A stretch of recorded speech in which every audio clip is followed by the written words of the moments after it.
আসসালামু আলাইকুম দর্শক, শুরু করছি কৃষি সংবাদ এবং সংবাদ কক্ষে আছে আমি মৃত্তিকা মুস্তফা। এখনকার সংবাদ আয়োজন একই সঙ্গে চ্যানেল আইয়ের ইউটিউব চ্যানেল এবং চ্যানেল আইয়ের ওটিটি প্ল্যাটফর্ম আই স্ক্রিনে লাইভ স্ট্রিম হচ্ছে। যাচ্ছে বিস্তারিত প্রসঙ্গে। গাইবান্ধায় তুলা চাষের নতুন সম্ভাবনা সৃষ্টি হয়েছে। হাইব্রিড তুলার উন্নত জাত ও কৃষি প্রণোদনায় এটি আবাদে আগ্রহী হচ্ছেন চাষিরা। প্রতি বছরই বাড়ছে তুলা চাষ। অন্য যে কোনো ফসলের চেয়ে লাভজনক হওয়ায় কৃষকদের কাছে অর্থকরী ফসল হিসেবে বিবেচিত হচ্ছে তুলা। গাইবান্ধা থেকে ফারুক হোসেনের পাঠানো তথ্য ও ভিডিও চিত্র নিয়ে রাজীব আহমেদের রিপোর্ট। গাইবান্ধার পলাশবাড়ী উপজেলা সদর, গোবিন্দগঞ্জ ও ধাপেরহাট সহ প্রায় ৩০টি এলাকায় এবছর উন্নত জাতের হাইব্রিড তুলা চাষ করা হচ্ছে। হোয়াইট গোল্ড ১, হোয়াইট গোল্ড ২ ও সিবি ১ জাতের হাইব্রিড এবং উচ্চ ফলনশীল সিবি ১২ ও ১৫ জাতের তুলার বাম্পার ফলনের আশা করছেন চাষিরা। তুলা চাষটা মোটামুটি ভালো। তুলা চাষে খরচ একটু হয়তো অন্যান্য ফসলের চেয়ে কম বা রিস্ক কম। ভালো, লাভজনক, করতে ভালো লাগে বা ফলন ভালো আছে।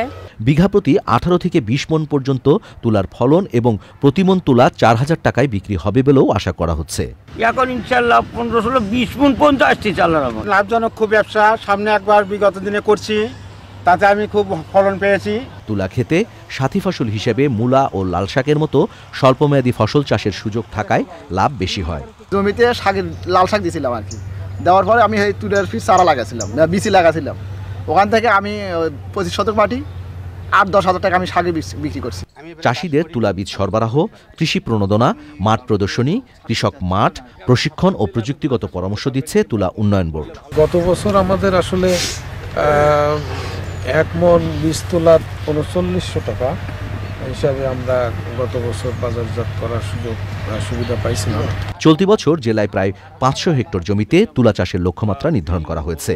সরকারিভাবে এ খাতে জনবল সহ সহায়তা বাড়ানো হলে তুলা আমদানি করতে হবে না বলে মনে করছেন সংশ্লিষ্টরা। রাজীব আহমেদ, চ্যানেল আই।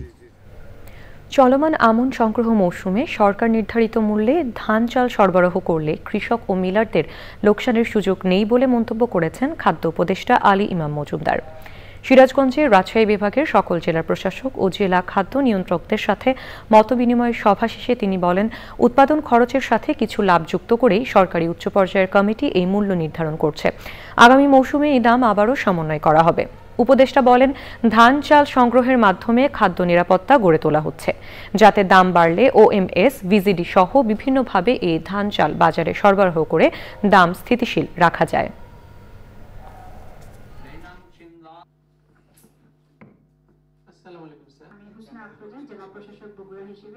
চাহিদার চেয়ে অনেক বেশি পরিমাণ চাল উৎপাদিত হয় এখানে এবং রংপুরে, আর অন্য সব অঞ্চলে অনেকাংশেই ঘাটতি আছে।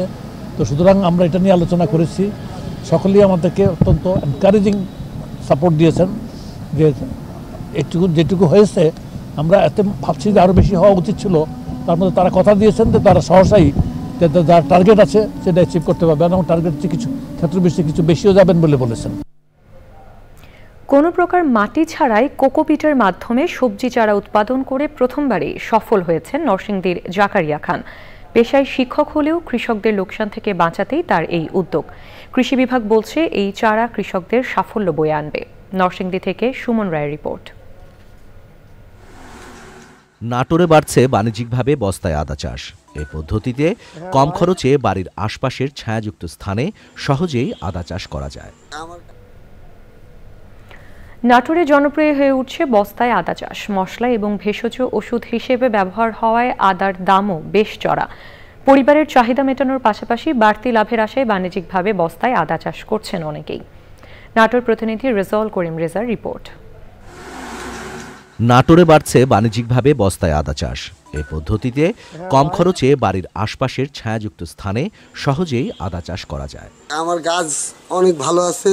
আমি কৃষি অফিসারদের ইয়াতে আমি আদা চাষ করছি, মোটামুটি 2 লাখ টাকার মতন খরচ, এখান থেকে 4 লাখ টাকার মতন বিক্রির সম্ভাবনা দেখতে পাচ্ছি। অব্যবহৃত স্থানে বস্তায় আদা চাষে বাড়তি লাভের কারণে আগ্রহী হচ্ছেন চাষিরা। এই আদা চাষ দেখে উদ্বুদ্ধ হয়েছি, সামনে আমিও 1000 বস্তা আদা চাষ করার উদ্যোগ নিয়েছি। কৃষি বিভাগ জানিয়েছে নাটোর সদর উপজেলায় 7000 সহ জেলার মোট 8000 বস্তায় আদা চাষ হচ্ছে। বস্তায় আদা চাষ এটা একটা বেশ ভালো প্রযুক্তি। এটাতে যেহেতু ল্যান্ড কম লাগে, ঘরের আঙ্গিনায়, বাড়ির আঙ্গিনায় একটু খোলামেলা জায়গাতে কিন্তু বস্তাতে আদা চাষ করা যেতে পারে। বস্তায় আদা চাষ সম্প্রসারিত হলে দেশ আদায় স্বনির্ভর হয়ে উঠবে বলে আশা করছেন সংশ্লিষ্টরা। রাজীব আহমেদ, চ্যানেল আই। কোনো প্রকার মাটি ছাড়াই কোকোপিটের মাধ্যমে সবজি চারা উৎপাদন করে প্রথমবারই সফল হয়েছেন নরসিংদীর জাকারিয়া খান। পেশায় শিক্ষক হলেও কৃষকদের লোকসান থেকে বাঁচাতেই তার এই উদ্যোগ। কৃষি বিভাগ বলছে এই চারা কৃষকদের সাফল্য বয়ে আনবে। নরসিংদী থেকে সুমন রায়ের রিপোর্ট। নরসিংদীর পলাশ উপজেলার চর্ণগর্দি গ্রামের কৃষক খোরশেদ খানের ছেলে জাকারিয়া খান জাকির। পেশায় একজন স্কুল শিক্ষক হলেও বাবার কৃষিকাজেও সহায়তা করেন তিনি। বিভিন্ন সামাজিক মাধ্যম থেকে উৎসাহিত হয়ে 4 মাস আগে উন্নত মানের বীজ সংগ্রহ করে কোকোপিটের মাধ্যমে শুরু করেন চারা উৎপাদন। আমার বাবার এই প্রতারণা সহ্য না করতে পেরে আমি কৃষিতে আসি এবং কৃষিতে আসার পরে বিভিন্ন জায়গা থেকে ভালো মানের বীজ এবং কোকোপিট সংগ্রহ করে আমি আধুনিক পদ্ধতিতে চারা উৎপাদন শুরু করি। আমার পলি হাউস থেকে যে চারাগুলো আমি রোপণ করছি, আমি মালচিং পদ্ধতিতে টমেটো, মালচিং পদ্ধতিতে মরিচ, মালচিং পদ্ধতিতে শসা ইত্যাদি বিভিন্ন ধরনের চারা আমি নিজেই রোপণ করতেছি। রেজাল্ট আল্লাহর মধ্যে শতভাগ ভালো, সন্তোষজনক রেজাল্ট, অন্যান্য চারার তুলনায় অনেক ভালো রেজাল্ট।